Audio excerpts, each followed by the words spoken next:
그리고 이번 수업 천천히 가기로 했으니까 천천히 그 안에서 어떻게든 최대한 빨리 천천히 해볼 거거든? 이번엔 영상 보고 노트 정리 다시 해라. 해놔야 돼, 확실하게. 최대한 천천히 갈 테니까. 알겠죠? 필요한 내용들 캐치해서. 확인? 자. 오늘 그러면 첫 번째 다항식의 사칙 연산.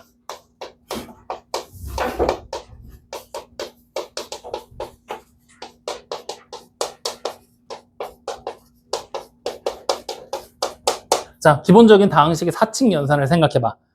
사칙 연산. 한문이거든? 뭐뭐뭐뭐 얘기하는 거야. 덧셈, 뺄셈, 곱셈, 나눗셈 얘기하는 거거든? 그러면 우리는 일단 기본적으로 첫 번째 덧셈하고 뺄셈에 대한 얘기를 먼저 할 건데, 덧셈하고 뺄셈은 고민할 게 없어. 이거는 중등에서 우리가 배웠었던 방법과 완전히 동일해. 덧셈과 뺄셈은. 중학교 때 우리 덧셈과 뺄셈 할 때 다항식끼리 어떻게 했었지? 동류항이라는 걸 찾아서 동류항끼리만 계산을 했지. 동류항끼리만 계산을 하면 된다.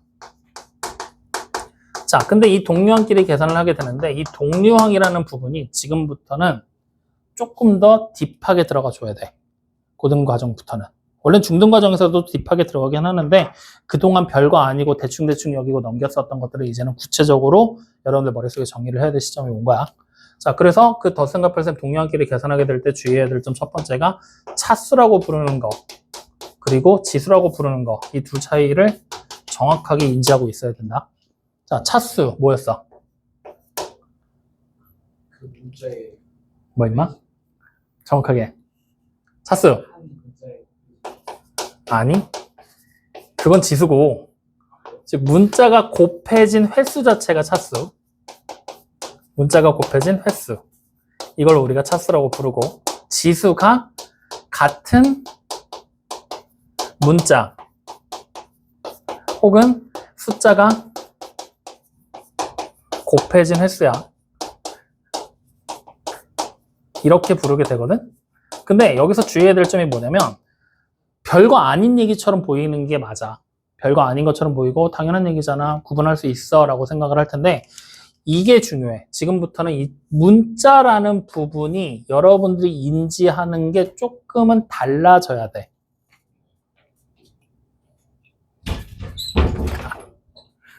일로 가 그냥. 문자라는 부분이 여러분들이 인지하는 게 조금은 달라져야 되고 둘이 뭐야? 둘이 왜? 나 방금 좀 놀라운 걸 봐가지고. 선생님 생각하시는 거 아니에요? 아니야? 오해하지 않게 해줘. 알겠지? 영화관에서도 그런다고? 이상한 소리 하지 마 너.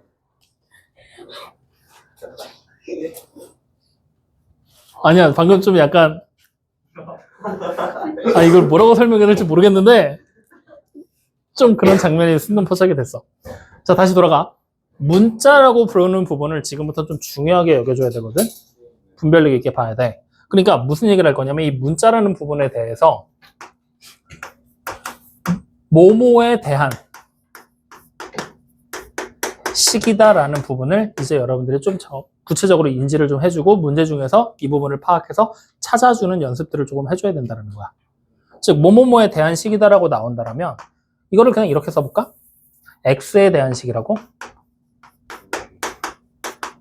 자, 이렇게 x에 대한 식이라고 나오는 순간 우리는 x 있지? x라는 것만 문자로 취급을 해줘야 돼. 이 내용이 이제 같이 포함이 되면서 차수를 구분해낼 줄 알아야 된다. 이 얘기를 하고 있는 거야. 확인되죠? 그래서 간단하게 예를 들어보면은 이렇게 써보는 거야. 내가 만약에 3a x라고 썼어. 보이죠? 그럼 얘는 몇 차항일까? 그냥 따지면 이건 2차항이야. 2차항. 왜? a도 문자고 x도 문자일 거니까. 근데 만약에 얘를 내가 x에 관한, 즉 x에 대한 몇 차식이니? 라고 물어본다면 몇 차항이 되는 거야? x에 대한, 대신이 된다. x에 대한이라는 말이 나오는 순간 x만 문자로 취급하고 a는 문자처럼 보이지만 실제로 상수의 역할을 하게 된다고. 그러니까 1차항이다 라고 우리는 표시를 하게 되는 거야. 확인돼? 그래서 이 두 가지 내용이 섞이면서 이제 만약에 예를 들어서 3a x의 제곱에다가 마이너스 4x의 제곱이다. 이렇게 딱 나와버렸어. 확인돼요? 그러면 이 주어진 식을 이제부터 몇 차식인지 물어보고 있는 거야. 몇 차식이야? 주어진 식은 3차식이야. 왜 3차식이야? 우리가 보통 차수, 몇 차식인지를 얘기하게 될 때는 차수가 가장 높은 차수를 따라가서 높은 차수가 만약에 4차면 4차식, 높은 차수가 3차면 3차식이라고 불렀잖아. 근데 지금 아무런 언급이 없었지. 그럼 A도 문자, X도 문자가 되는 거잖아. 그럼 여기 문자가 몇 개 곱해졌어? 3개 곱해졌으니까 얘가 3차항. 여기는 문자가 2개 곱해졌잖아. 그러니까 2차항. 그래서 높은 게 3차니까 3차식이다라고 불렀단 말이지. 그래서 사실 여기서는 동량이 없는 거야. 지금 상태라면. 확인돼요? 근데 여기 앞에 X에 대한 식이다라는 표시가 들어가는 순간 얘는 몇 차식으로 바뀐다? 2차식으로 바뀌게 되는 거야. 이렇게. 확인돼요? X에 대한 이런 얘기가 나오면. 그러면 이렇게 2차식으로 바뀌게 되면 여기 보이는 3AX제곱과 여기 보이는 그냥 4X제곱만 하자. 4X제곱. 얘네 둘이 뭐가 되는 거야? 그 순간? 동류항으로 바뀌어버리게 되는 거야. 그럼 이제 뭐가 되는 거야? 연산이 되기 시작을 하는 거지. 확인돼요? 그럼 얘를 연산하게 돼. 우리가 보통 덧셈 뺄셈이죠. 동류항끼리 계산하게 될 때 어떻게 했어? X제곱이라는 문자항들은 그냥 그대로 냅두고 앞에 있는 개수들끼리 덧셈 뺄셈으로 연산을 했잖아. 근데 지금 여기 보는 개수가 X제곱 앞에 여기는 3A가 보이고 여기는 4가 보이고 둘을 빼게끔 지금 연산을 하고 있는 거지. 확인돼? 그럼 얘를 우리가 정리하면 이런 식이 만들어진다는 거지.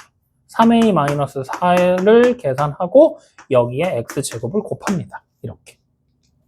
확인돼요? 이렇게까지만 정리를 하는 거야. 그랬을 때 여기 보이는 애를 우리는 뭐라고 불렀다? 정확하게 X제곱이라는 녀석의 개수다라는 이름으로 부르게 된다. 그럼 여기서 용어 하나만 더 정리하고 갈까? 세 번째 우리가 정리해야 될 용어 개수. 개수라는 단어의 뜻 뭐가 있을까? 뭘까? 문자와 곱해진 수.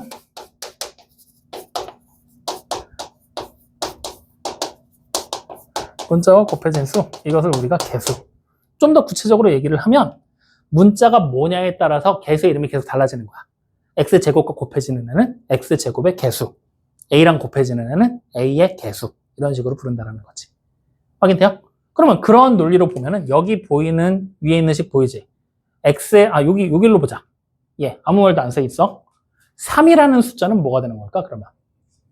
AX의 개수가 되는 거야. 그럼 3A는 X의 개수. 3X는 A의 개수다라고 해석을 해도 된다는 거지. 숫자로 취급을 한다고 하면. 확인돼요? 어떤 식의 논리인지 알겠지? 그래서 이 개념 자체를 처음에 기억을 하고 이걸 가지고 덧셈 뺄셈을 진행할 거야 라고 생각하면 돼. 그러면 이 덧셈 뺄셈을 진행하는 방법을 우리가 안다고 해도 실제로 여러분들이 계산을 하면 엄청나게 많이 틀리거든? 그래서 이걸 계산하게 될 때 여러분들이 가져가야 될 팁은 무엇이 있느냐? 첫 번째 팁은 치환 있지, 치환. 치환을 적극적으로 활용하세요.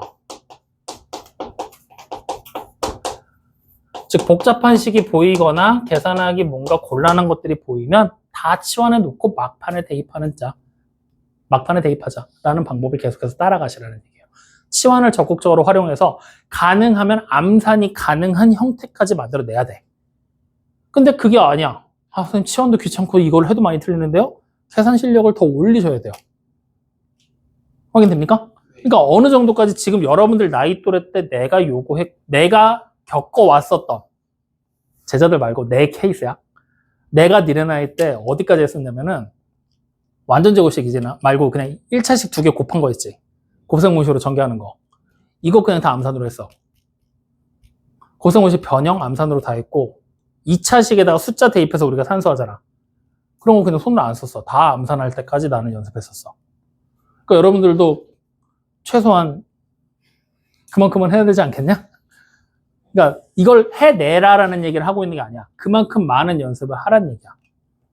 알겠지? 많은 연습을 해서 암산을 꼭 해야 돼. 못하면 나는 안 돼. 이게 아니라 많은 연습을 해서 그만큼 계산 실력을 계속해서 올리셔야 된다는 거야. 근데 고등학교 1학년 여러분 이제 당장 내년에 시험 보잖아. 6개월 뒤에.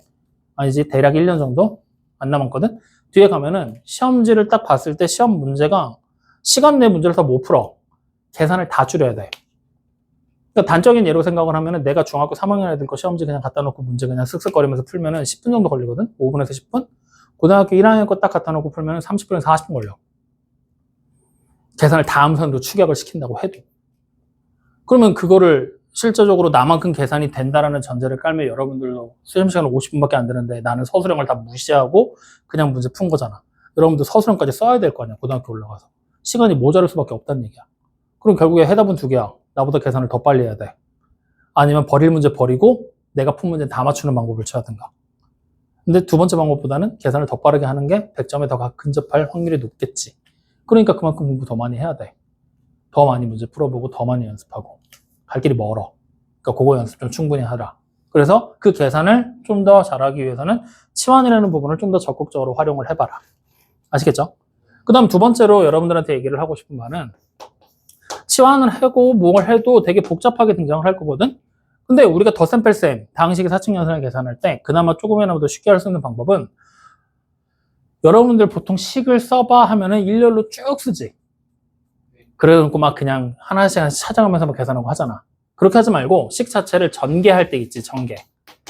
전개할 때 차수별로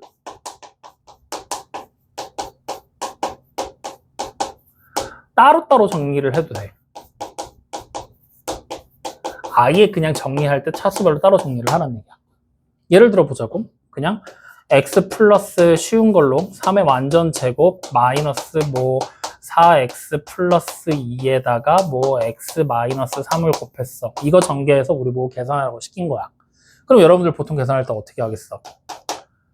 x제곱 플러스 6x 플러스 9 하고 마이너스 해놓고 4x의 제곱에 마이너스 12x 플러스 2x 마이너스 6 그 다음 다시 괄호 풀면서 다시 동의하기를 묶어놓고 계산하고 막 이런 식의 방법을 취하잖아. 물론 여기 계산을 더 축약해서 압축시킬 수는 있겠지만 이렇게 하지 말고 이렇게 하시라는 얘기야. 어차피 이거 전개할 거지.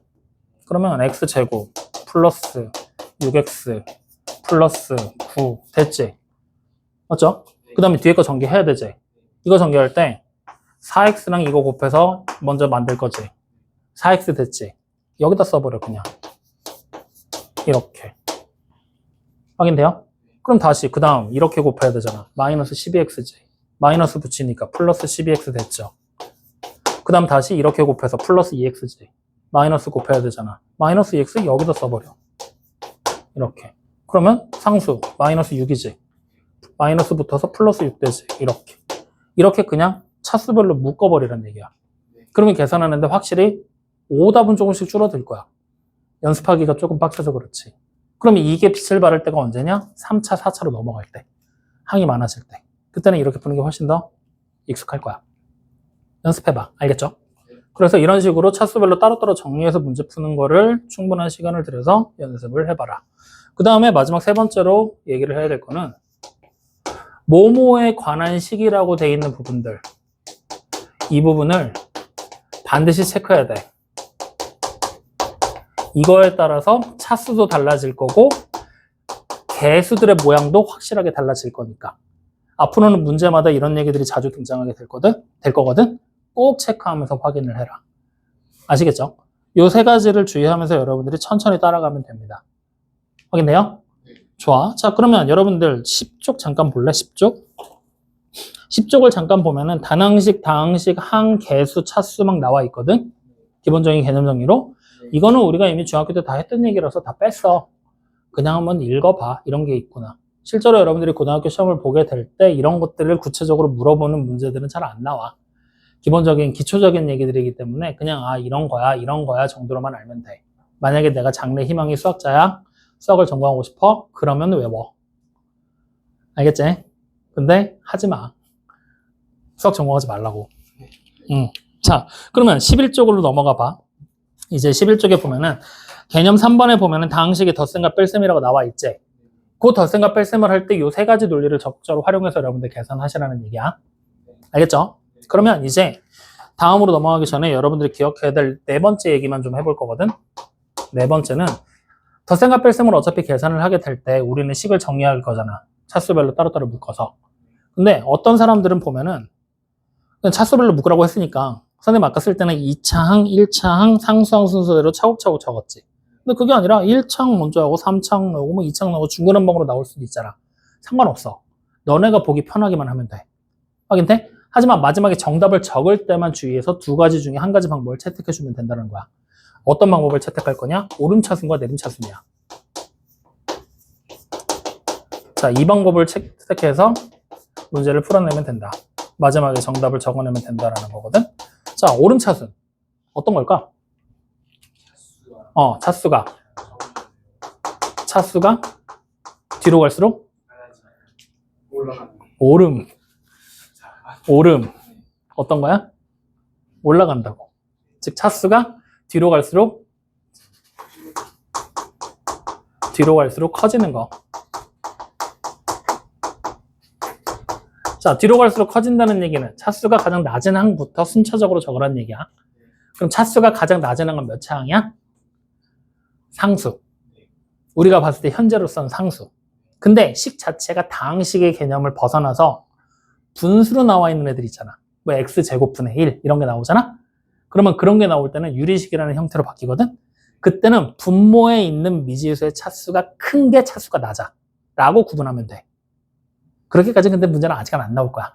뒤에 공통석 2가면 보이기 시작할 거고 지금은 안 보일 거니까 일단은 차수가 가장 낮은 건 상수가 가장 낮을 거야 라는 것만 염두에 두고 있으면 된다.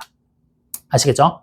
자, 그럼 내림차수는 차수가 높은 거부터 쓸 거니까 뒤로 갈수록 작아지게 되겠지? 즉 마지막에 상수항을 쓰면서 마무리를 하면 된다라는 거야. 확인돼요? 그랬을 때 내가 여러분들한테 추천하고 싶은 방법은 이 내림차순이라는 방법에 최대한 익숙해지셔야 돼요. 뒤에 가면 인수분해 나오고 나머지 정리 나오고 조리제법 나오고 막 할 때 이 내림차순을 기본 전제로 깔고 모든 게 설명이 되기 때문에 내림차순은 지금부터 좀 익숙해지셔야 됩니다. 확인되셨죠? 그래서 덧셈과 뺄셈에서는 이 정도만 기억하고 있으면 돼. 다른 거 별거 없어. 확인되니? 자, 그러면 이제 두 번째 곱셈으로 넘어가 보자고. 자, 곱셈. 곱셈은 다항식끼리 곱셈을 한다. 가장 기본적으로 우리가 생각을 해야 될 게 뭐겠어? 곱셈을 간단하게 할 수 있는 공식화시킨 곱셈 공식이 존재하겠지. 이거 외워야 된다. 죽을 때까지 쓸 거야. 곱셈 공식은 그냥 무조건 외워놔. 나중에 여러분들 세 자릿수 곱셈, 두 자릿수 곱셈 할 때 있지. 암산 안 돼서 막 손으로 쓰면서 하지. 곱셈 공식으로 적용하면은 암산으로도 풀 가능성이 생기기 시작을 한다. 그러니까 무조건 외워놔. 예를 하나 들어줄게. 3학년 때 배웠었던 것 중에 하나로 가자. 58 곱하기 57 할 거야. 이거 계산하라고 시켰어. 그럼 여러분들 손으로 쓰면서 계산할 거지? 안 할 거야? 그럼 어떻게 할 거야? 얼마야 이거 그러면? 그거 봐야 손으로 쓸 거잖아. 이런 거 계산할 때 곱셈 공식을 적용하면 암산을 적용할 수 있다는 거야. 자, 예를 들어봐. 어떻게 할 거냐면 이거 50 더하기 8이랑 그 다음에 50 더하기 7로 바꿀 수 있지. 그러면 x 플러스 a, x 플러스 b라고 생각하면 되잖아. 그러면 이걸 알고 있으면 그냥 바로 우리는 이거 2500에다가 50에다가 15 곱하는 750 그리고 다시 마지막 56 더하면 되겠구나. 확인돼요? 그래서 이 정도 계산으로 줄일 수 있다는 거야. 그럼 숫자가 조금 더 쉬우면 암산도 가능하겠지? 이런 식의 얘기들. 그래서 곱셈 공식을 적극적으로 활용해서 숫자 계산에도 여러분들이 활용할 수 있는 수단이 있구나라는 걸 알아둬야 돼. 그래서 곱셈을 하게 될 땐 기본적으로 곱셈 공식을 항상 머릿속에 떠올리고 있어야 돼. 그 다음에 두 번째로 떠올리고 있어야 될 게 지수법칙이야. 중학교 2학년 1학기 때 했던 지수법칙. 기억나요? 안 나요? 살짝? 그러면 그 살짝 나는 거 한번 얘기해볼까? 자, 첫 번째 뭐 있어? 어떤 수 A의 0제곱이 1이다. 자, 그 다음 두 번째 A의 1제곱은 A다. 오, 좋아. 똑똑한데? 그럼 A의 X제곱에다가 곱하기 A의 Y제곱은 A의 X 플러스 Y제곱. 똑똑한데? 다 하고 있는데? A의 X제곱 나누기 A의 Y제곱은 그렇지. X 마이너스 Y제곱으로 그냥 기억하라고 여러분들 수업했죠? 그리고 동시에 A의 마이너스 X제곱은 A의 X제곱 분의 1로 바뀔 거라는 거 일단 외워두고 기억하라고 했죠. 기억나요? 그러면 자, 다시 A의 X제곱을 통째로 Y제곱했어. 뭐가 돼요? A의 XY제곱이 되겠죠. 그리고 다시 마지막 A의 X제곱에다가 곱하기 B의 X제곱을 하면요. 그래, A, B 먼저 곱한 다음에 마지막에 X제곱 해도 된다 그랬잖아. 이 얘기했던 거. 확인돼? 요게 가장 기본적인 지수 법칙. 근데 요게 하나가 여러분들 좀 보기 생소한 걸 수도 있는데 요거 고등학교 2학년 때 외우는 공식이거든? 지금부터 그냥 이걸로 써. 원래는 요게 세 가지로 분할되는 거잖아. X가 더 크면 이거, Y가 더 크면 A의 Y-X제곱 분의 1 같으면 그냥 1 이런 식으로 막 나눠서 책에 나왔던 거를 하나로 묶어놓은 거야. 굳이 구분하지 말고 이렇게 기억하라고. 알겠죠? 그러면 여기서 이제 이 지수법칙이라는 녀석에서도 마찬가지로 여러분들이 주의해서 기억해야 될 거는 이런 거. 만약에 3의 4제곱에다가 아니 숫자로 하지 말고 문자로 할까? 그래. x의 세제곱 하고 괄호 해놓은 다음에 x의 제곱 마이너스 4x 이렇게 돼 있어. 이 식 정리하래. 전개하라고 시킨 거야. 그러면 어떻게 된 거돼? x의 몇 제곱이야? 6제곱 마이너스 4x의 세제곱 되는 거지. 맞죠? 이렇게 하면 큰일 난다고. 왜? 얘가 분배되는 거잖아. 그러면 얘랑 곱해야 되잖아. 그러면 이걸 따라가야지. 이게 아니라. 그러니까 곱하기이긴 하지만 지수끼리 연산을 해야 되는 거잖아. 미시 같을 때. 그땐 지수끼리 무조건 뭐 하는 거야? 더하는 거야. 알겠어요? 같은 거를 여러 번 곱하게 될 때는 지수끼리 곱하는 게 아니라 더하게 되고 마찬가지로 분배하게 될 때 4제곱이 된다는 거. 이런 거 실수하지 마. 이런 실수가 생각보다 자주 등장을 해. 진짜 이걸 왜 실수하지? 라고 생각할 수 있지만 실수하는 사람이 내가 되기가 쉬운 문제 중에 하나야. 잘 기억해놔. 아시겠죠? 확인됐지? 자, 그래서 이 지수법칙. 곱셈 공식은 뒤에서 따로 자세하게 얘기할 시간이 있을 거니까 지수법칙만 이번 시간에는 정확하게 곱셈에서는 기억을 해주시면 됩니다. 됐습니까? 그럼 곱셈의 기본적인 규칙들은 굳이 얘기 안 해도 되잖아. 예를 들어 볼까? 4x의 제곱 y 곱하기 3x라고 했어. 그러면 어떻게 하면 돼? 숫자는 숫자끼리, 문자는 문자끼리 곱하는 거잖아. 당연한 얘기지? 그러면 숫자끼리 곱해서 12 만들고 문자끼리 곱해서 x의 몇 제곱? 제곱 아니야? 2 곱하기 1이잖아. 그렇지. 더해서 세제곱 되는 거. 이런 거는 당연히 다 알고 있으니까 안 해도 되겠지? 자, 그러면 마찬가지로 이 지수법 곱셈에서 여러분들한테 또 마찬가지로 팁으로 줄 수 있는 건 아까 같은 경우도 헷갈릴 수 있잖아. 많이 틀린다 그랬지? 치환해. 적극적으로 활용해. 복잡한 식. 뭐 예를 들어서 이런 거. x의 7제곱에다가 x의 6제곱 마이너스 뭐 x의 5제곱 막 이거 계산해봐 라고 얘기를 하잖아? 그러면 이거 그냥 t라고 치환해버려. a라고 치환하는 거야. 그럼 이거 뭐야? ax잖아. 얘는 ax 제곱이잖아. 이런 식으로 차수를 떨궈서 생각해도 된다는 거야.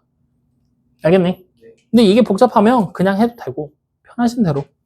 아시겠죠? 치환을 적극적으로 활용하는 거. 그 다음에 마찬가지로 곱셈을 할 때는 차수별로 따로 정리하는 게 아니라 곱셈에서는 뭐 하면 되냐? 숫자는 숫자끼리, 문자는 문자끼리 계산한다는 것만 절대로 잊지 마. 그것만 잘 기억하고 있으면 돼. 알겠어요? 확인? 자, 그러면 이렇게까지 딱 얘기를 하고 나면 이제 우리는 12쪽 지수법칙과 다항식의 곱셈에 대한 얘기까지 여러분들이 정확하게 다 파악을 한 거라고 생각이 됩니다. 여기까지 이해돼요? 안 돼요? 여기까지 이해돼요? 그러면 다항식의 나눗셈 들어가기 전에 우리는 14쪽으로 와서 문제 먼저 간단한 것들 해결해 놓고 다항식의 나눗셈으로 출발을 할 거야. 자, 그러면 지금 보면은 기본 유형 1번 한번 볼까? 다음 문자에 대하여 다항식 이거의 차수와 상수를 구하라 그랬지. 다음 문자에 대하여라고 돼 있지. 거기다가 밑줄 하나 쳐놓을래? 다음 문자에 대하여. 다음 문자에 대하여라는 얘기가 바로 요 얘기야. 뭐뭐에 대한 식. 확인됩니까? 그러면 첫 번째 문자가 뭐야? x지. x에 대한 식으로 분석하라는 얘기야. 그 말은 곧 무슨 얘기야? x만 문자로 취급을 하고 나머지는 다 상수 취급을 해버려라 라는 얘기가 되는 거지. 그럼 결국 주어진 식을 싹 봤을 때 x가 가장 많이 곱해진 항이 어디 있어?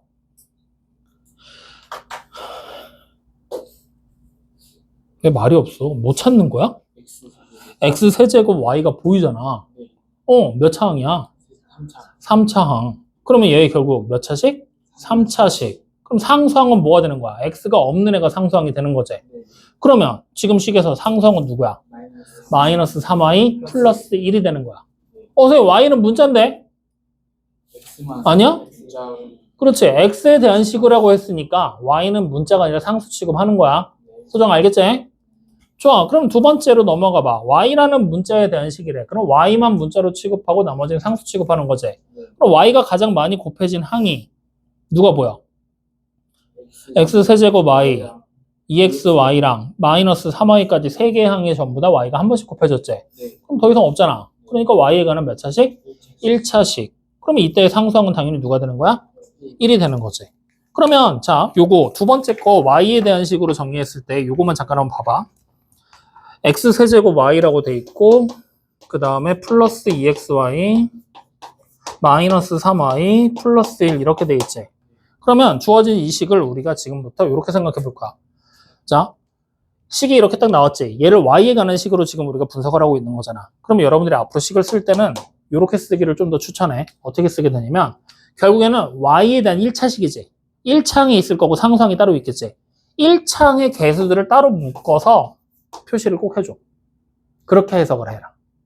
알겠니? 그러면 지금 보면은 여기도 1차항의 개수, y라는 1차항의 개수, 1차항의 개수 3개 보이지? 3개 다 y라는 공통인수로 가로묶기에 나간다고 생각하면 되겠지. 그럼 어떻게 쓰면 돼? x세제곱 플러스 2x 마이너스 3이 y의 개수가 되겠구나. 그리고 상수항 1입니다. 이런 식으로 쓰는 거야. 그러면 만약에 얘를 x에 관한 아까 3차식이었잖아. 정리한다라고 하면은 맨 처음에 y라는 개수를 가지는 x의 3차항이 보이겠지? 그 다음 1차항이 2y라는 개수를 가지는 1차항이 나오겠지? 그 다음 마지막 상수항이 마이너스 3y 플러스 1로 나오겠지. 이렇게. 그리고 상수도 그냥 냅두는 게 아니라 이렇게 괄호로 꼭 묶어서 얘가 상수예요 라고 표시해주면 나중에 여러분들이 식을 고민하게 될 때 아, 이게 상수였지? 라고 좀 더 헷갈리지 않게 볼 수 있는 하나의 수단이 될 수 있어. 식을 분석하는 하나의 팁이라고 생각하면 돼. 여기까지 이해돼요? 네, 이런 거 염두에 두세요. 자, 그러면 기본 유형 2번. x에 대한 내림차순으로 정리하랍니다. 내림차순이 뭐였어? 차수가 낮은 거부터 쭉 높여가면서 쓰면 되는 거지? 아니야? 그럼 뭐야? 그렇지. 차수가 높은 거부터 쓰는 거죠. 그러면 자, 문자 받으니 이번도 x에 대한 내림차순이지. x를 문자로 취급하고 높은 항부터 쓰라는 얘기야. 그러면 가장 높은 항이 x에 관한 몇 차항? 3차항 5x 세제곱 보이잖아. 그럼 제일 먼저 5x 세제곱 나올 거고 그 다음에 마이너스 2x 제곱이라는 2차항 나올 거고 그 다음에 플러스 x라는 1차항 마지막으로 마이너스 8이라는 상수항이 나오면 되겠죠? 네. 그렇게 정리하는 거니까 여러분들이 이건 한번 해봐라. 별거 아니니까. 아시겠죠? 네. 자, 그러면 기본 유형 3번으로 넘어갑시다. 두 다항식 A, B에 대해서 다음을 계산하시오라고 얘기를 했어요. A 플러스 B랑 A 마이너스 B 계산하라고 시켰죠? 그러면 이거 어떻게 하면 될까? 그냥 식 써놓고 계산하면 되지? 그냥 더하면 되는 거 아니야? 네. 형, 아니야? 맞습니다. 더하면 되잖아. 근데 이거 더할 때도 그냥 더하지 말고 요거 차수별로 따로 정리해서 더하는 방법. 이 방법을 취해봐. 그럼 여러분들 계산 안 틀릴 거야. 일렬로 쭉 써놓고 푸는 게 아니라는 거야. 그러면 A 플러스 B를 계산해라. 그러면 어떻게 하면 돼? A가 2x 제곱에다가 마이너스 4xy고 그 다음에 플러스 y의 제곱이었잖아. 그 다음에 B를 더하라고 시켰지? 그러면 똑같은 항들끼리 묶는 거야. 동의항끼리. 그러면 x의 제곱 여기 쓰고 플러스 xy 여기다 쓰고 그 다음에 마이너스 3y 제곱 쓰면 되는 거잖아. 그리고 더하면 그냥 바로 순서대로 더하고 빼면 되는 거고. 확인돼요? 이렇게. 저 방금 고기가 이렇게 왔다가 왔어. 그래서 이렇게 계산하면 돼. 근데 여기서 문제가 조금 더 복잡해지면 이제 어떤 식의 문제들을 취하냐면 A가 또 뭔가가 나와 있고 얘가 A고 또 얘가 B 이렇게 돼 있지. 그럼 이 상황에서 이제 문제들 여러분 학교 시험 문제랑 바로 연결을 지으면 이렇게 나와. 뭐 3A 마이너스 2에다가 A 마이너스 B 플러스 4 뭐 이런 식으로 나온단 말이야. 계산을 하고 시켜. 그러면 하나씩 또 대입해서 쓸 거야? 아니야. 뭐 하면 돼? 정리부터 싹 해서 더 계산 안 될 때까지 만들고 막판에 대입하는 거야. 알겠죠? 이거 중학교 2학년 때 시험 대비하다 보니까 이런 비슷한 문제가 당시 연산하는 문제가 나왔거든? 다 대입하더라. 그러면 안 돼. 알겠지? 무조건 정리부터 하고 최대한 간단하게 만들고 그 다음에 대입해서 계산하는 거. 항상 무조건 어떻게든 간단하게 만들 수 있는 수단이 있으면 간단하게 만들어 놓고 문제 푼다는 거 절대 잊지 마. 아시겠죠? 네. 좋아. 자, 그럼 기본 유형 4번으로 넘어가면요. 기본 유형 4번은 뭐 하는 거야? 전개하라고 시켰지? 하면 되겠지? 그지? 전개해서 쭉 쓰면 돼. 근데 이걸 이제 전개하면서 쓰다 보면 여러분들이 또 간혹 가다가 질문하는 게 이런 거야. 자, 만약에 전개를 한 식이 x의 세제곱 플러스 2x의 제곱에 y 마이너스 3xy의 제곱 y 플러스 뭐 4y의 세제곱 이렇게 나왔어. 전개를 해서 이렇게 나왔어. 그러면 선생님 이거 지금 딱 보니까 모든 식들이 다 3차 항들이잖아. x에 대한 y에 관한 이런 거 빼면 그냥 다 3차 항들이잖아. 뭐 먼저 써요? 이렇게 되는 거야. 뭘 먼저 쓰는 게 맞아요? 라고 얘기를 하면은 알파벳 순서대로 따라가면 돼. 그러면 x가 y보다 앞에 있지. 그러니까 x 중에 차수가 제일 높은 애 먼저 쓰고. 확인돼요? 그 다음 다시 x 중에 차수가 높은 애 먼저 쓰고. 그 다음 다시 x 중에 차수가 높은 애, x 중에 차수가 높은 애. 이렇게. 차수가 높은 애부터 하나씩 순차적으로 따라 내려간다. 아시겠죠? 근데 사실 정해진 건 아니야. 그냥 이렇게 하자라고 약속하는 것 뿐이야.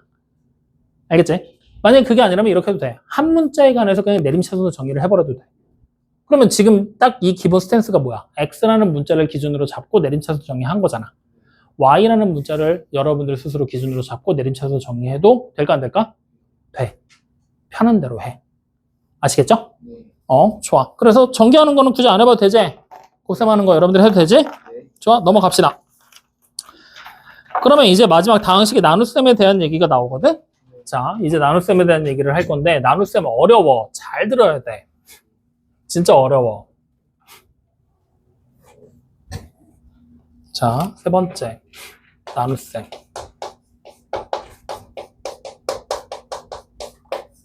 자, 나눗셈이라는 얘기가 나오면 지금부터 우리는 머릿속에 각인을 할 거야.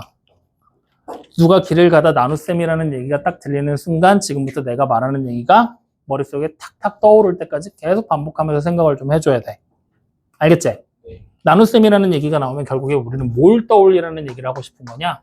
검산식이라는 거를 반드시 떠올려야 돼. 나눗셈 하면 뭐다? 검산식이다. 나눗셈 하면? 검산식. 나눗셈 하면? 검산식 하면? 아니, 검산식 하면 검산식을 머릿속에 떠올려야지. 나눗셈 하면 검산식. 알겠어? 나눗셈 하면? 그렇지. 검산식을 떠올리는 거야. 확인됐지? 그러면 우리가 이렇게 생각해 보자고. 어떤 A라는 식을 B로 나눴어. 그랬더니 몫이 Q고 나머지가 R이 나왔다라고 생각을 하자고. 확인되니? 그러면 우리가 이렇게 나눗셈을 정리를 해서 마지막에 요걸 풀어보세요 하면은 몫과 나머지를 이렇게 적었었잖아. 근데 우리는 지금부터 단순하게 푸는 게 끝이 아니라 이걸 풀어놓은 과정을 쭉 적어놓고 거기 안에서 뭔가를 해결해봐. 뭔가를 해봐. 하고 여러분들한테 계속해서 제시를 할 거야. 확인돼요? 그럴 때 여기 보는 이 점점점으로 나와 있는 애는 뭐라고 해석을 해줘야 될까? 나머지라는 의미를 가지고 있잖아. 그럼 그 나머지라는 의미를 실제로 계산을 할 때는 어떻게 계산을 할 거야? 그냥 마구잡이로 더해? 이제 이게 이 점점점이라는 법이 실제로 우리가 계산을 한다라고 하면 사칙연산에 적용을 시키는 거잖아. 더셈, 뺄셈, 곱셈, 나눗셈. 여기에 해당되는 기호가 아닌 거지. 그렇기 때문에 우리는 뭘 떠올린다? 검산식을 머릿속에 떠올린다라고 생각하는 거야. 그러면 실제로 이거를 나눗셈식을 딱 보는 순간 우리는 머릿속에서 검산식 어떻게 만들어져? A라는 나누어지는 수가 나누는 수 B에다가 곱하기 몫인 Q를 곱하고 R이라는 나머지를 더하면 되겠군요. 이런 식의 모양이 된다라는 걸 반드시 기억해야 돼. 확인돼? 다시 말하면 뭔가 나누었다라는 얘기, 나눗셈식이 보였다? 무조건 요렇게 식을 복원해내겠구나라고 생각을 하시면 돼요. 이게 기본적인 문제를 푸는 방식이야. 알겠어? 모르겠어? 알겠어? 요거 반드시 기억해야 돼. 자, 그랬을 때 이 나눗셈식이 만들어졌을 때 여기 보이는 이 등호라는 녀석이 보이지? 등호의 뜻이 뭐야? 같은 거지. 그럼 우리가 일반적으로 같다라고 하는 걸 숫자의 영역에서 생각을 한다면 좌변에 있는 숫자와 우변에 있는 숫자의 크기가 똑같다라고 얘기를 하겠지. 맞지? 근데 이거를 식의 영역에서 해석을 한다면 등호라는 의미는 뭐가 될까? 식으로 바뀌게 되면 미지수가 포함이 되기 시작을 하는 거잖아. 맞아, 아니야? 그러니까 크기 자체를 양쪽의 크기를 비교하는 게 되겠어, 안 되겠어?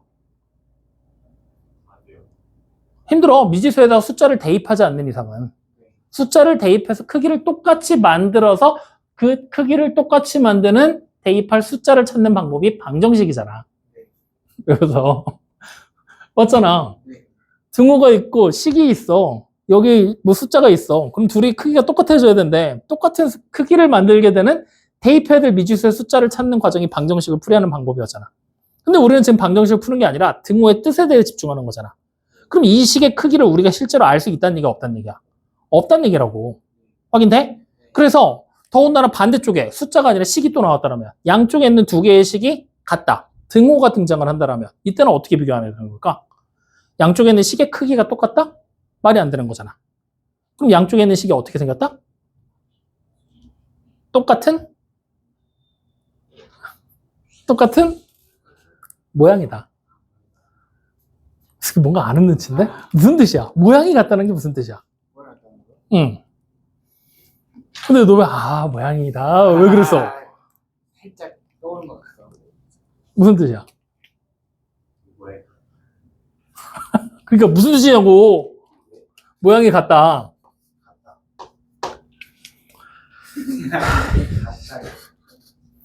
좌변의 식과 우변의 식이 모양이 같다. 차수가 같고 항의 개수 등등등이 알았어. 같다 라고 생각하는 거야. 특히나 여기서 주의해야 될 건 차수가 동일하다 라는 거.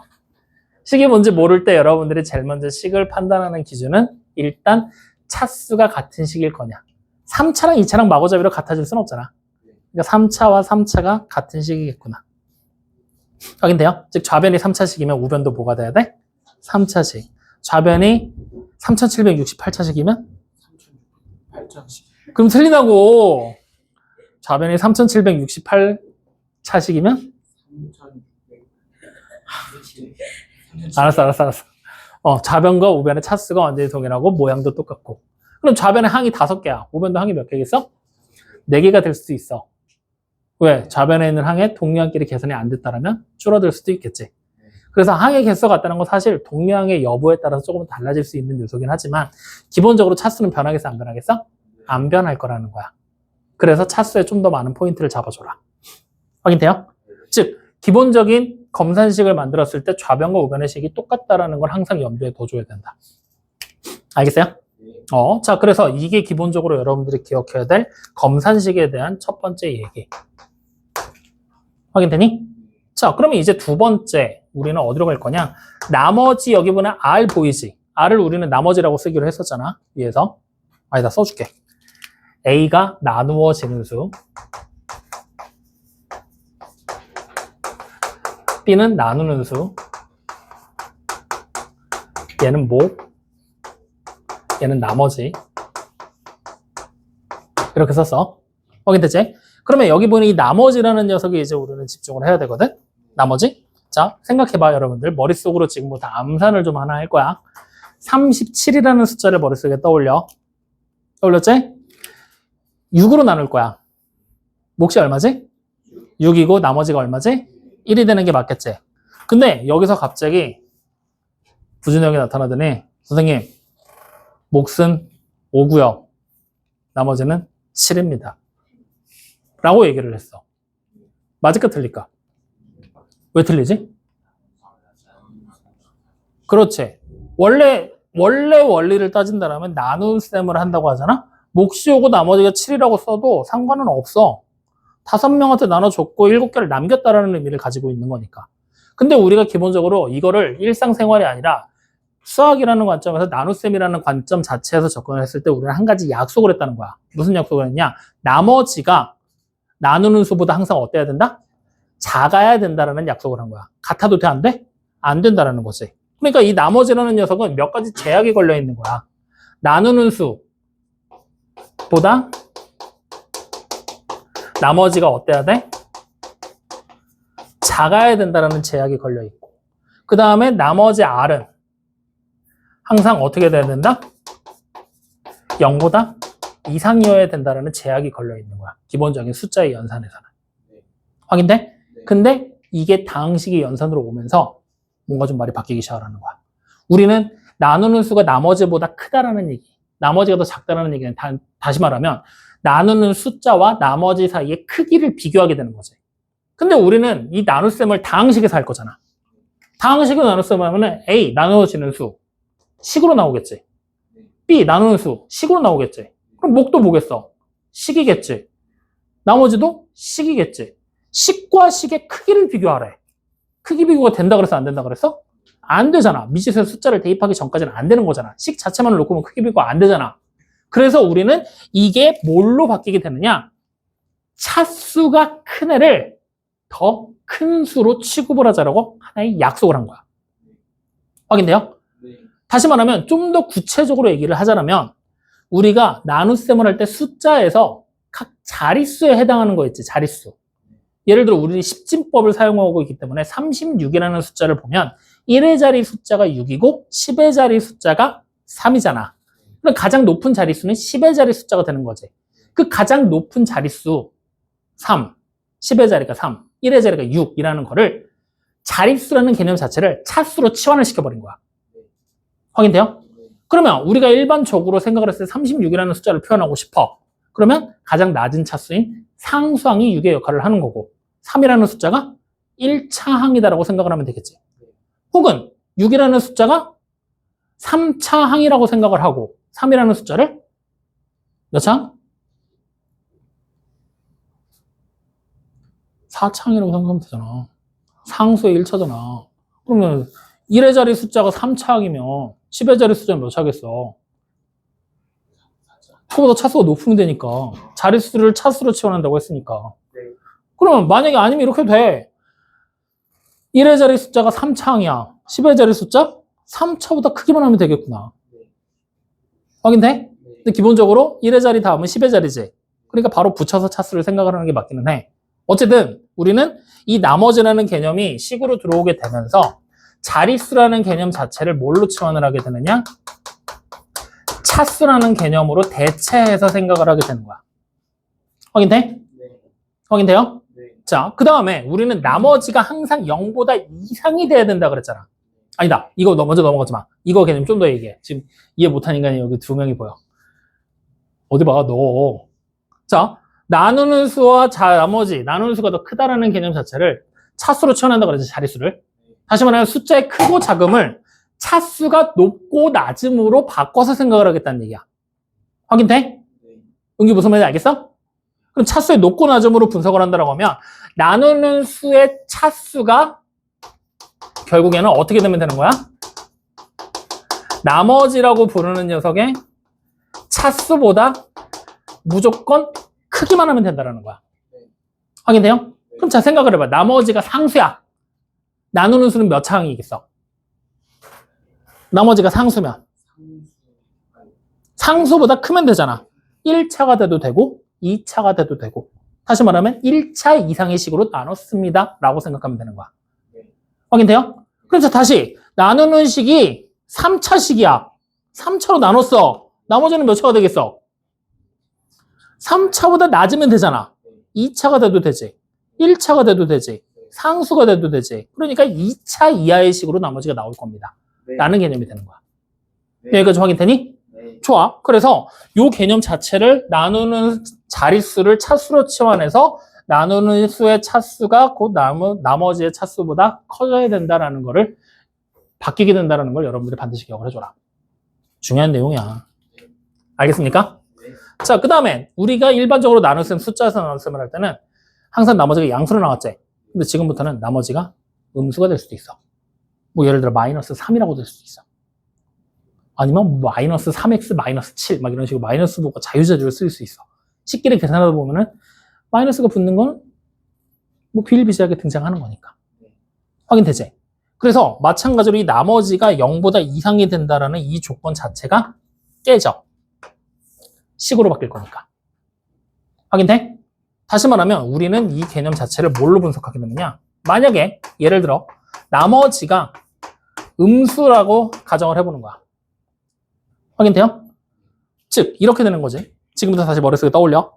37을 아까 6으로 나눴을 때 몫이 6이고 나머지가 얼마였어? 1이었지. 몫을 7로 잡을 거야. 그럼 나머지가 얼마야? 마이너스. 확실하냐? 몫을 7로 잡을 거야. 나머지 얼마야? 야, 안 되면 손으로 써라, 빨리. 36 나누기 6, 37 나누기 6을 할 건데, 몫이 7이다. 그럼 42가 될 거니까 빼면, 마이너스 5가 나머지가 된다는 얘기잖아. 잘못된 계산이잖아, 숫자에서는. 당식에서는 이렇게 나오는 게 가능하다고. 그러면 이 나머지가 음수라는 이 개념 자체를 우리는 어떻게 생각을 할 거냐? 어떻게 생각을 할 거냐? 나머지가 마이너스 5라고 나왔지. 마이너스 5라는 얘기는 5개가 부족한 거잖아. 마이너스 5니까. 즉 원래 있던 나누는 수 있지. 그거보다 5개가 부족한 거야. 그러면 몇 개가 남아? 한 개만 더 있으면 된다는 얘기잖아. 그러면 한 개만 더 부족했으면 애초에 그냥 나눠 떨어지는 거잖아. 5개가 부족했잖아. 한 개만 더 부족하면 나눠 떨어지는 거잖아. 확인돼요? 즉 이렇게 음수로 나오게 되는 경우는 무엇이냐? 나누는 수보다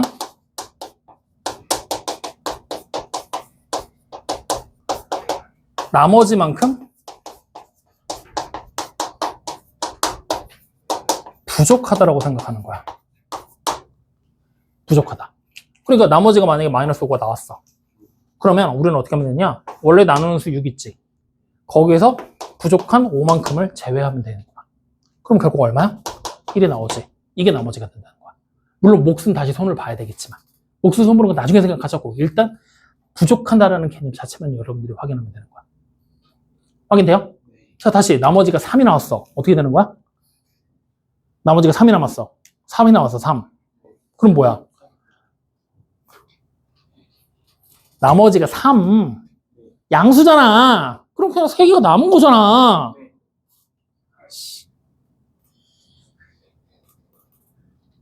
생각. 알겠어? 나머지가 3이야. 뭐라고? 아니지. 나누는 수가 뭔지를 봐야지. 나누는 수가 2면 어떡할 거야? 잘못 계산한 거잖아. 정신 차리라고. 자, 다시. 6으로 나눴어. 6으로 나눴어. 나머지가 3이야. 뭐야? 3개가 그냥 남은 거. 저기서 못 나누고 남은 거. 자, 7로 나눴어. 나머지가 3이야. 뭐야? 그냥 3개가 남은 거. 나머지가 3. 근데 7로 나눴어. 나머지가 마이너스 3이 나왔어. 어떻게 되는 거야? 원래 나머지는 얼마였다는 얘기야? 4였다는 얘기야. 7이 되기에는 3개가 부족하다는 얘기니까. 4. 알겠어? 모르겠어? 알겠어? 모르겠어? 그러니까 이게 마이너스 5라고 써지잖아? 그러면은 5개 부족. 나누는 수보다 5개 부족. 알겠어? 그러니까 나누는 수보다 나머지만큼 부족. 부족. 부족이 뭐야? 그렇지. 부족하다. 그게 뭐냐고. 그러니까 부족하다. 모자라다. 모자란다. 모자라니까 빼줘야 된다. 빼준다는 개념으로 들어간다. 알겠어요? 그래서 이 나머지라는 부분이 생각보다 많은 변화를 가져와. 요거 여러분들 잘 기억해야 돼. 알겠어?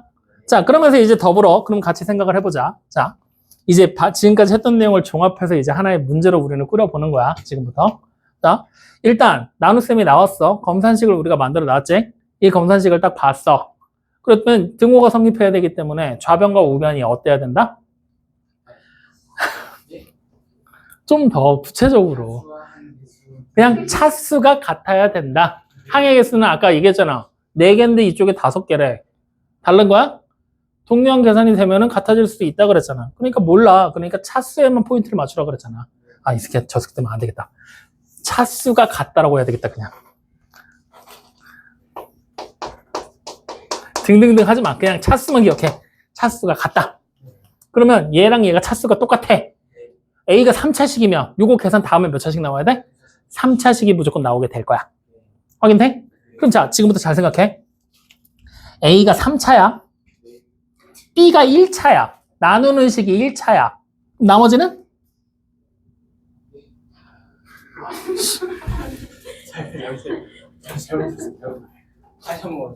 오늘 연장 수업 해. 주게 되면 안 되겠어. B가 1차, B가 3차야.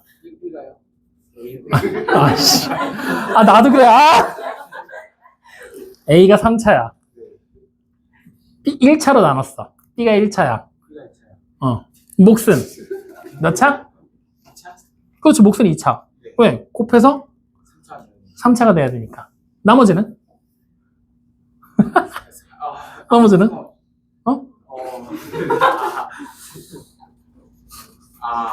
나누는 식의 차수보다 나머지 차수가 어때야 된다고? 작아야 되잖아. 그러면 1차로 나눴어. 나머지는?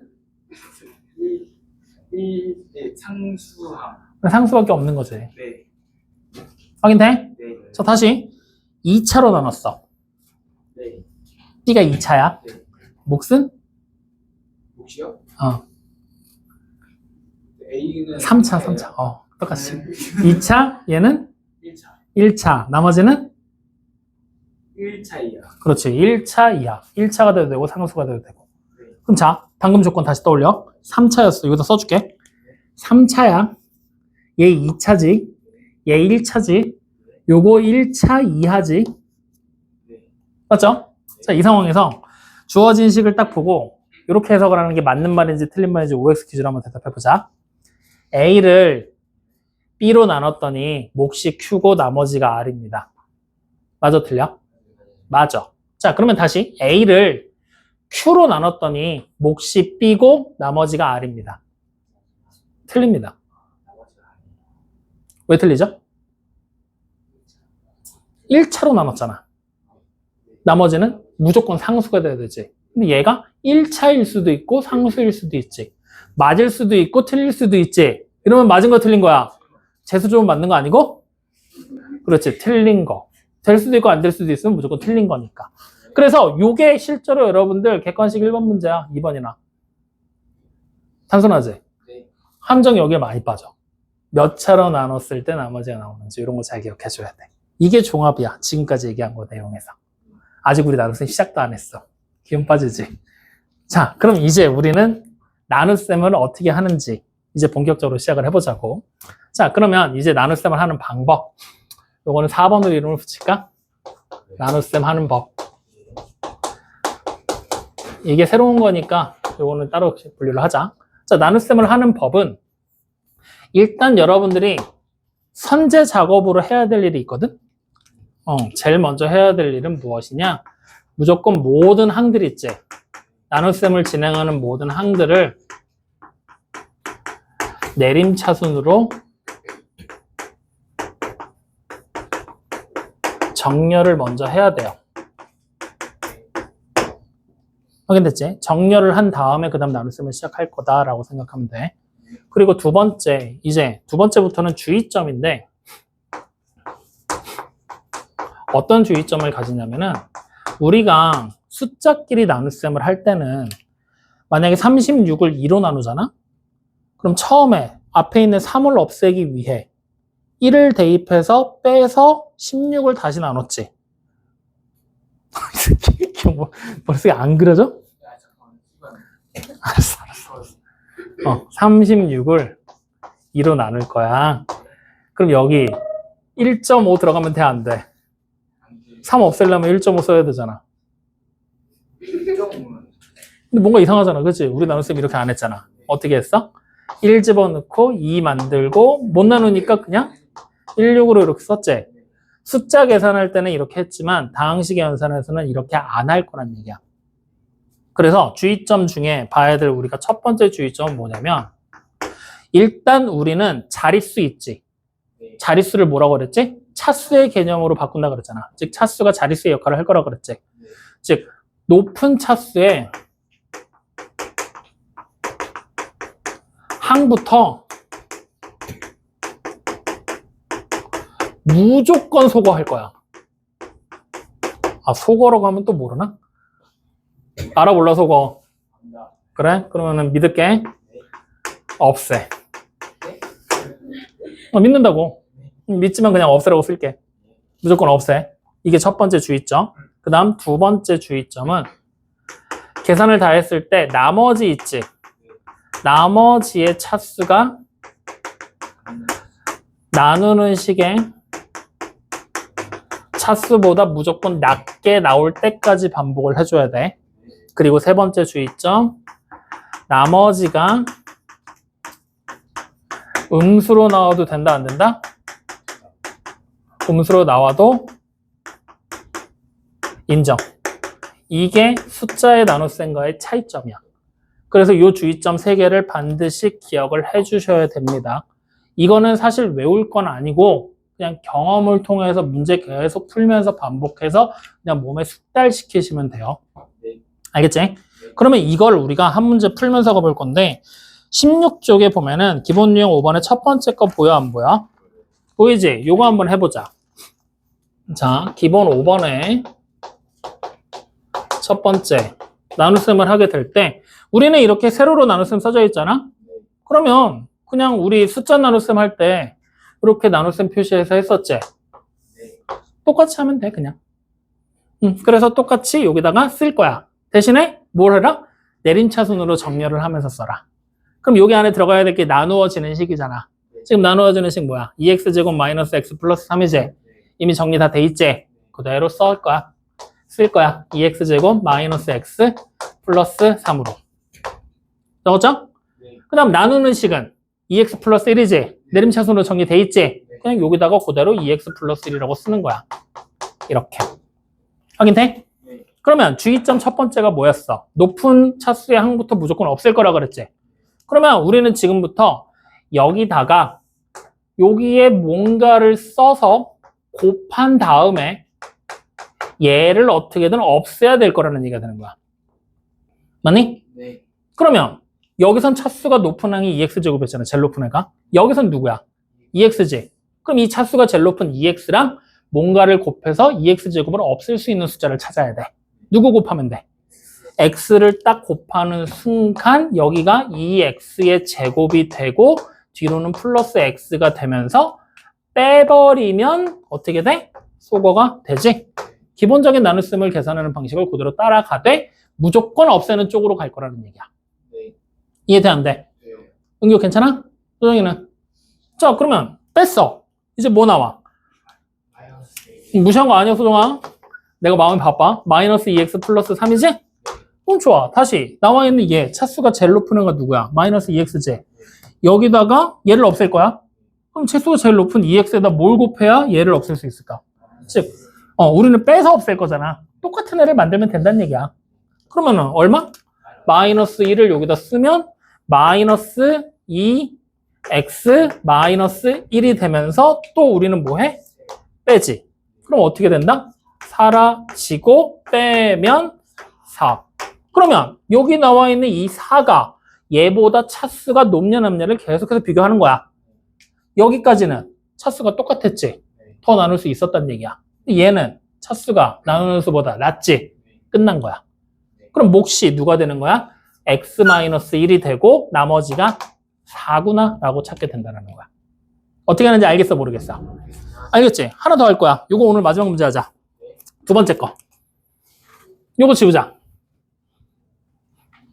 자, 두 번째 나와 있는 것도 똑같이 일단 써보자. 그러면 4x의 세제곱. 자, 나눗셈 시간에다 적을 거잖아. 4x 세제곱 마이너스 3x 플러스 12를 적어야 되지. 근데 이거 적을 때 약간의 주의점. 우리가 원래대로 적으면 내림차순으로 적을 거니까 4x 세제곱 마이너스 3x 플러스 12 이렇게 그냥 써놓으면 되는 거잖아. 맞지? 근데 이렇게 쓰지 마. 어떻게 쓰냐면 차수를 내림차순으로 쭉 적을 거잖아. 3창 처음 나왔으니까 적었지. 그 다음에 원래 몇 창이 나와야 돼? 2창이 보여야 되는데 지금 없잖아. 그러니까 2창 자리를 비워놔. 2창이 여기 어딘가에 있었겠구나. 비워놔. 그리고 뒤에 마이너스 3x를 쓰고 플러스 12로 상수함을 마무리로 적는 거야. 확인돼? 이렇게 비워놓는 거야. 자, 그 다음에 나누는 식은 누가 돼? x제곱 플러스 2x 마이너스 3? 그러면 자, 여기다 x의 제곱 플러스 2x 마이너스 3 썼어. 확인되니? 자, 그러면 이제 4x 세제곱 먼저 없애야 되겠지? 얘랑 곱해서 없애면 되는 거잖아. 누가 곱하면 돼? 그렇지. 그래서 4x를 먼저 곱하고 그래서 적는 거지. 4x 세제곱. 여기 곱하면 8x 제곱이지. 내가 안 비워놨으면 1창 바로 밑에 쓸 뻔했잖아. 그래서 비워놓는 거야. 그럼 자 뒤로 플러스 8x의 제곱 그 다음 마이너스 12x 적고 빼면 되겠지? 자 사라졌어. 아무것도 없는 거에서 뺐으니까 마이너스 8x의 제곱 뺐으니까 플러스 9x가 되겠지? 근데 여기는 10이 어떻게 해야 돼? 내릴까 말까? 내리지 말까? 여기는 항의 개수 보면 돼. 여기 3개지? 그럼 여기도 똑같이 3개 유지하는 거야. 얘가 만약에 2개였으면 안 내렸을 거야. 그리고 애초에 2개였으면 나눗셈이 잘못된 거야. 나중에 이렇게 해보면 알아. 어쨌든 3개니까 내리면 돼. 이렇게. 자, 그러면 이제 다시 우리는 누구 없애야 돼? 마이너스 8x 제곱 없애야 되지? 여기다 곱해서 없앨 거잖아. 누구 곱해? 그렇지. 그러면 마이너스 8x 제곱 순차적으로 하나씩 곱해서 마이너스 16x 플러스 24 그리고 이제 뭐 하면 돼? 빼면 되지? 뺐더니 얘네들 지워졌지? 여기서 빼 25x 빼 그렇지 이렇게. 그럼 자 이번엔 얘 없애고 싶어. 여기는 항이 3개잖아. 2개밖에 없네? 그럼 소수 좀 알아서 빌려오나? 그런 거 불가능하지? 그러니까 여기서 그냥 차수 비교만 하고 끝나는 거야. 2차지. 여기 1차지. 나머지 차수가 더 나중에 확인이 됐지? 그럼 남은 수는 끝. 그러면 몫이 누구야? 4x-8. 나머지는 25x 플러스 마이너스 12. 이렇게 나오게 된다. 이게 기본적인 나눗셈을 하는 방법. 네. 알겠니? 모르겠니? 알겠습니다. 확인되니? 네. 그러면 이제 여기서 만약에 우리가 나눗셈이 제대로 됐는지 확인하고 싶어. 그럼 나눗셈을 또 해볼 거야? 검산식 떠올리는 거야. 오늘 검산식 만들어 볼까? 이걸 보고서 어떻게 쓰면 돼? 4x의 세제곱 마이너스 3x 플러스 12라는 이 식이 뭐가 된다? x의 제곱에 플러스 2x 마이너스 3에다가 4x 마이너스 8을 곱하고 여기다 더하기 25x 마이너스 12를 하면 되겠군요. 이렇게. 확인돼요? 안 돼요? 그러면 마지막 잘 봐. 요거 이항할 거야. 확인되니? 그래서 동일끼리 정리할 거야. 그럼 4x 세제곱 25x 넘어갔지? 그럼 마이너스 28x 됐지? 그 다음에 마이너스 10이 넘어갔지? 플러스 24 됐지? 이거 가 x의 제곱 플러스 2x 마이너스 3에다가 4x 마이너스 8을 곱한 거지? 그러면 이거 어차피 좌변 3차지? 우변도 3차 맞지? 근데 하나의 식이 두 식의 곱으로 분해됐지? 뭐 한 거야? 인수분해한 거야.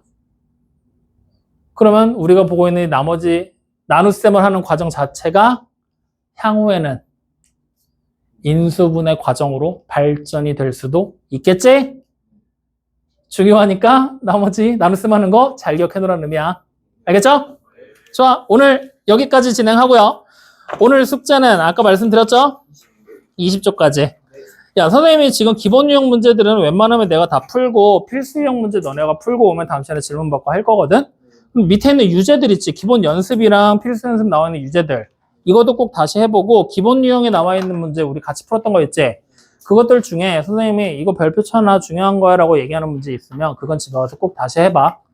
오늘은 뭐 특별한 거 없으니까 여러분들이 그냥 편하게 숙제하시면 됩니다. 알겠죠? 네. 그리고 숙제는 책에 문제 풀 공고는 없으니까 노트에다가 당연히 풀면 되겠죠? 네.